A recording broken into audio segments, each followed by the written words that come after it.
नमस्कार साथियों, Nanak classes YouTube channel पे आप सभी साथियों का स्वागत, सत्कार, अभिनंदन। आज राजस्थान आर्थिक समीक्षा 2025-26 की कड़ी में हम 13 नंबर क्लास लेके आए हैं। आज हम इस 13 नंबर क्लास के अंदर क्या पढ़ेंगे?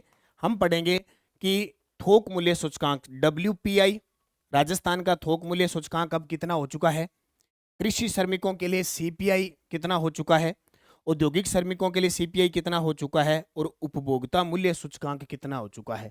इन सब पर विस्तृत चर्चा करेंगे, क्योंकि जाहिर सी बात है कि आर्थिक समीक्षा का नाम आए और थोक मूल्य सूचकांक से प्रश्न आए, ऐसा हुआ नहीं है कभी। क्योंकि जरूरी नहीं है कि सभी परीक्षा में आए, कोई कॉमन किसी परीक्षा में आ सकता है। असिस्टेंट प्रोफेसर है, SI है, सेकंड ग्रेड है, या LDC है, या कोई भी एग्जाम है उसके अंदर पूछा जा सकता है। तो अब हम चर्चा करें इस विषय पर कि किस प्रकार यहाँ से क्वेश्चन बन सकते हैं और नई आर्थिक समीक्षा से। तो 13 नंबर क्लास है, इससे पहले 12 क्लास मैं दे चुका हूँ। देखो, राजस्थान में मूल्य सांख्यिकी, सबसे पहले इसका नाम क्या आएगा? राजस्थान में मूल्य सांख्यिकी। देखो, आर्थिक व सांख्यिकी निदेशालय द्वारा 1957 से साप्ताहिक आधार पर वस्तुओं के थोक और खुदरा भाव एकत्रित किए जाते हैं। अब थोक मूल्य और खुदरा आप समझते हो कि थोक में सामान पड़ा होता है, वहां से थोड़ा सा निकाल के बेचा जाता है, वो खुदरा हो जाता है, होता है ना। तो कैसे? आर्थिक व सांख्यिकी निदेशालय द्वारा 1957 से, ये पॉइंट नोट कर लेना, बहुत काम है, ये छोटी छोटी क्लासें इसलिए इंपॉर्टेंट है कि उतनी ही चीज पर आपका फोकस रहता है। साप्ताहिक आधार पर वस्तुओं के थोक व खुदरा भाव एकत्रित किए जाते हैं। पशुधन उत्पाद, उप उत्पाद, भवन सामग्री व मजदूरी दरों के भाव 33 जिलों से संकलित किए जाते हैं। एक तो बात ये याद रखना, पशुधन का कोई भी उत्पाद, पशुधन उत्पाद में वानिकी आ जाता है। ये पशुधन उत्पाद के अंदर सॉरी दूध, मांस, अंडे आ जाते हैं। उप उत्पाद, भवन सामग्री, मजदूरी दरों के भाव 33 जिलों से संकलित किए जाते हैं, याद रखना। इन आंकड़ों के आधार पर मासिक थोक मूल्य तैयार किया जाता है। ये बहुत इंपॉर्टेंट है, कई बार प्रश्न आ चुका है कि जो राजस्थान का सामान्य थोक मूल्य सूचकांक है वो किस आधार पर तैयार किया जाता है? मासिक, द्विमासिक, त्रैमासिक, या 2 वर्ष, 1 वर्ष? तो आपको क्या याद रखना है? मासिक याद रखना है। औद्योगिक श्रमिकों का जो उपभोक्ता मूल्य सूचकांक है वो श्रम ब्यूरो चंडीगढ़ जारी करता है। औद्योगिक श्रमिकों का जो उपभोक्ता मूल्य सूचकांक है वो श्रम ब्यूरो चंडीगढ़ जारी करता है। नोट कर लेना इस बात को। राजस्थान का थोक मूल्य सूचकांक, इसका आधार वर्ष क्या है? 1999, 2000। वेरी वेरी इंपॉर्टेंट, क्योंकि 5-7 ऐसे हैं जिनका थोक सूचकांक पूछा जाता है। जैसे हम स्थिर कीमतें 2011-12, प्रचलित, वर्तमान। ठीक है, तो राजस्थान का थोक मूल्य सूचकांक 1999, 2000। कुल 154 वस्तुएं शामिल है। इस थोक मूल्य सूचकांक के अंदर वस्तुओं को कितने शामिल किए गए? टोटल 154 वस्तुएं शामिल की गई है, जिसमें से 75 प्राथमिक वस्तुएं हैं, 69 विनिर्मित उत्पाद है और 10 ईंधन, शक्ति, प्रकाश व उपसनेहक है। कई बार ये पूछ लेते हैं कि थोक मूल्य सूचकांक में क्या क्या शामिल है। तो एक तो प्राथमिक वस्तुएं शामिल है, एक विनिर्मित उत्पाद शामिल है, एक ईंधन, शक्ति, प्रकाश और उपसनेहक शामिल है। तो टोटल 154 वस्तुओं में 75, 69 और 10, टोटल मिला के आपकी 154 हो जाएगी। ये प्रश्न अभी असिस्टेंट प्रोफेसर में आया है। उसके बाद 12 अंकन इनका वेटेज देखें तो प्राथमिक वस्तु का है 33.894, विनिर्मित उत्पाद का है, विनिर्मित का 49.853, और ईंधन, शक्ति, प्रकाश और उपसनेक का है 16.253। तीनों का वेटेज इतना रहता है। इसका मतलब सबसे ज्यादा विनिर्मित उत्पाद है उसका रहता है, फिर प्राथमिक वस्तुओं का रहता है, और तीसरा ईंधन का रहता है। अब बात करें 2024 और 25 के परिवर्तन की, तो अभी आर्थिक समीक्षा 2025-26 की आई है, तो आंकड़ा 25 का है। 2024 में जो WPI रहा था वो 394.68 रहा था, 394.68, जो 2025 में बढ़कर कितना हो जाता है? 399.13 हो जाता है। कितना? 399.13 हो जाता है। मतलब 24-25 की तुलना में 1.13% की वृद्धि होगी। मैं आपको 24 और 25 के आंकड़ों की भी तुलना करवा के बता रहा हूं, ताकि अगर 24-25 का पूछे या 25-26 का पूछे तो आप जवाब दे सकें।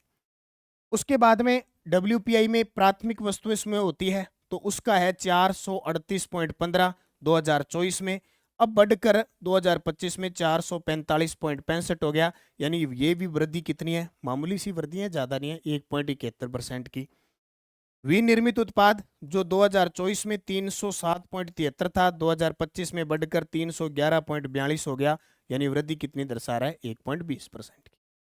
ईंधन समूह जो 2024 में 570.72 था, 2025 में 571.11 हो गया, यानी बिल्कुल मामूली सी वृद्धि, 0.07% की वृद्धि। हालांकि आसान से प्रश्न आते हैं थोड़े, जैसे एसआई का पेपर है, या आपके सीएटी के पेपर होंगे, या सेकेंड ग्रेड का पेपर है, आरएस प्री का पेपर है, इसके अलावा असिस्टेंट प्रोफेसर है, जहाँ इकोनॉमी की भरमार होती है, वहाँ वो बड़ी गहराई से आपको प्रश्न पूछ लेगा।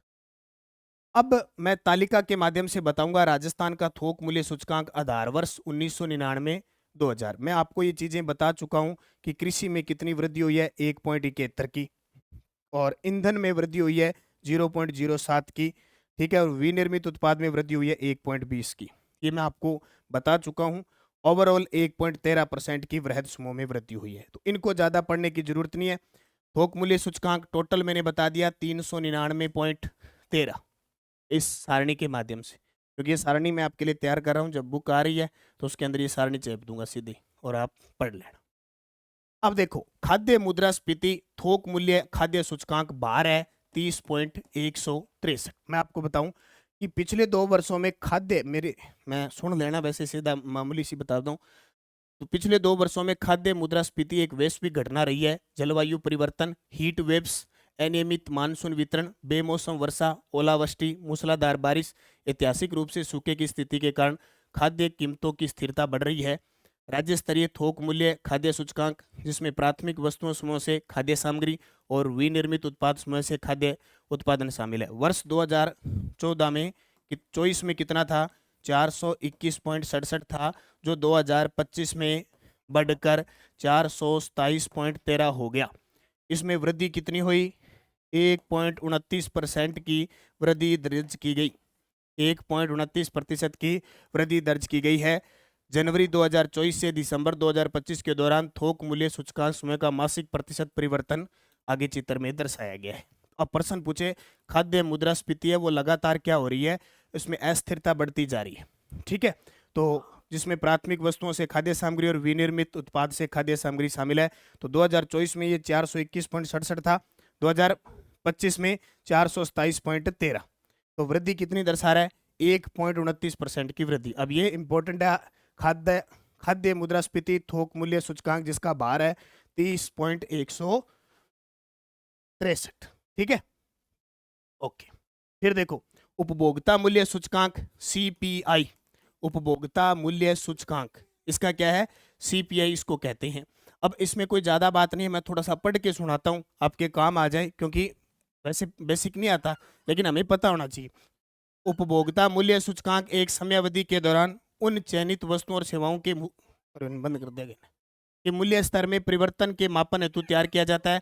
इसमें उपभोक्ता द्वारा उपभोग हेतु क्रय किया जाता है। इस तरह के बदलाव उपभोक्ता की आय और उनके कल्याण की वास्तविक क्रय शक्ति को प्रमाणित करते हैं।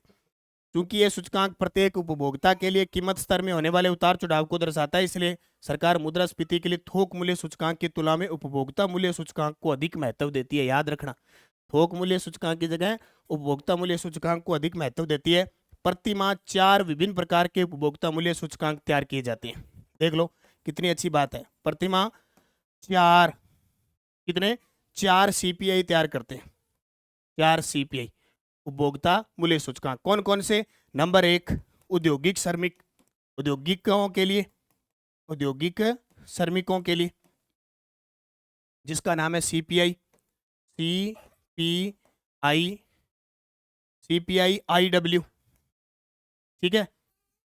दूसरा दूसरा देखो कौन सा है? दूसरा कृषि श्रमिकों के लिए, कृषि श्रमिकों के लिए, जिसको कहते हैं सीपीआई एल, ठीक है। तीसरा होता है ग्रामीण श्रमिकों हेतु,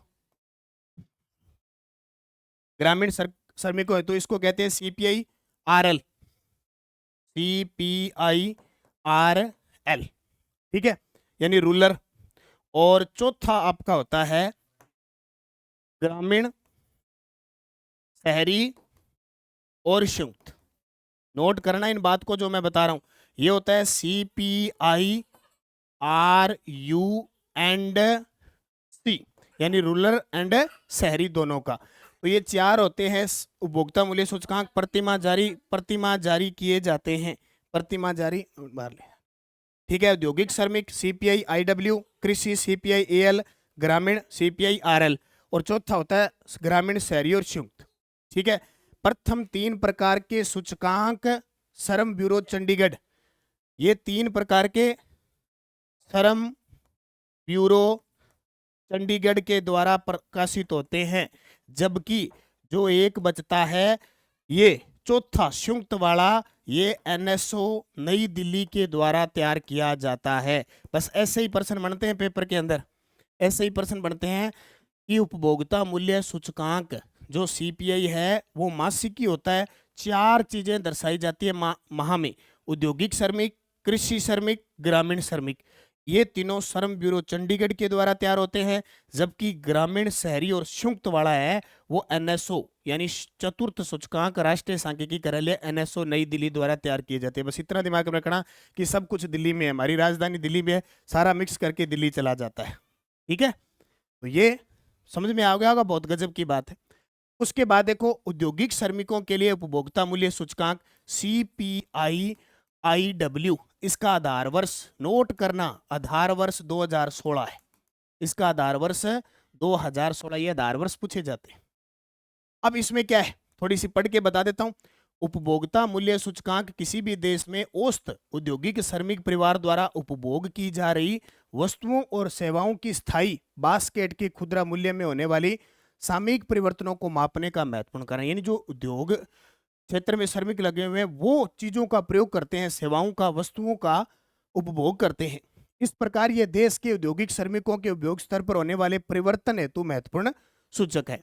उपभोक्ता मूल्य सूचकांक आईडब्ल्यू का लक्षित समूह है कारखाना, खनन, वृक्षारोपण, मोटर परिवहन, पोत, रेलवे, विद्युत उत्पादन वितरण में नियोजित श्रमिक है, जो कारखाने में लगे हैं, खनन में लगे हैं, वृक्षारोपण में, मोटर परिवहन में, पोत में, रेलवे, विद्युत, इनमें जहां भी हमारे श्रमिक काम कर रहे हैं। यह सूचकांक मुख्य रूप से सार्वजनिक और निजी दोनों क्षेत्र के कर्मचारियों के लिए महंगाई भत्ते के निर्धारण के लिए उपयोग में किया जाता है। नोट करना, सार्वजनिक और निजी क्षेत्र दोनों कर्मचारियों के लिए। औद्योगिक श्रमिकों के लिए उपभोक्ता मूल्य सूचकांक श्रम ब्यूरो चंडीगढ़ तैयार करता है, यानी शुरुआत के तीनों चंडीगढ़ तैयार करता है। अब देखो, अजमेर, भीलवाड़ा, जयपुर केंद्र को औद्योगिक श्रमिकों के लिए तैयार किया गया। कौन कौन से? अजमेर, भीलवाड़ा, जयपुर, इन तीनों को याद रखना। अब इनको चेंज कर दिया, क्यों? क्योंकि अजमेर को 2020 से हटा दिया, 20 से हटा दिया, और इसकी जगह क्या आ गया? अलवर आ गया। कौन सा आ गया? अलवर आ गया। अब देखो आधार वर्ष, अब देखो के लिए उपभोक्ता सूचकांक की पुरानी श्रृंखला 2001 में शामिल किया गया था। वर्तमान में उपभोक्ता मूल्य सूचकांक की नई श्रृंखला, ये देखो आधार वर्ष 2016 था, सितंबर 2020 से नवीन आधार 2016 में अजमेर के स्थान पर अलवर आ गया। अजमेर हटा दिया, अलवर आ गया। राष्ट्रीय स्तर पर केंद्रीय श्रृंखला के सीपीआई का निर्माण देश भर में 88 चयनित केंद्रों के लिए आधार पर किया जाता है, और राजस्थान में 3 है। देश में 88 औद्योगिक श्रमिक केंद्र है, औद्योगिक श्रमिक केंद्र, इनमें से राजस्थान में 3 है, राजस्थान में 3। अब राजस्थान में तीनों मैंने बता दिए, अलवर, जयपुर और भीलवाड़ा। अब ये 3 रह गए, यानी अजमेर की जगह 2020 से क्या आ गया? अलवर आ गया। ये प्रश्न आता है। अब 2025 में उपभोक्ता कीमतों में निरंतर वृद्धि का रुझान जारी रहा। 2025 में उपभोक्ता के सामान्य सूचकांक में गत वर्ष 2024 की तुलना में अलवर केंद्र पर 2.02%, भीलवाड़ा केंद्र पर 2.62% और जयपुर केंद्र पर 1.88% की वृद्धि हुई है। ये नोट कर लेना, ये प्रश्न पूछा जाता है। ये लो जी, ठीक है। अलवर, जयपुर, भीलवाड़ा कितनी कितनी वृद्धि हुई है ये मैंने आपको बता दी। यहां से हर एक चीज बता दी कि क्या है, समझने वाला समझ जाएगा। फिर ये तो हमने उपभोक्ता मूल्य सूचकांक में औद्योगिक पढ़ लिया। अब आता है कृषि श्रमिकों के लिए उपभोक्ता मूल्य सूचकांक CPI-AL। आधार वर्ष इसका 1986-87 है। पेपर में छपते हैं सीधे सीधे। बोले औद्योगिक का कौन सा है? 2016। औद्योगिक का 2016, थोक मूल्य सूचकांक का 1999, 2000 और कृषि श्रमिकों के लिए उपभोक्ता मूल्य सूचकांक का आधार वर्ष है 1986-87। पढ़ लोगे। अब देखो, और जारी कौन करता है? श्रम ब्यूरो चंडीगढ़ द्वारा कृषि श्रमिकों और ग्रामीण श्रमिकों के लिए उपभोक्ता मूल्य सूचकांक है। अब मई 2025 तक 1986-87 आधार वर्ष के अनुसार तैयार किए गए।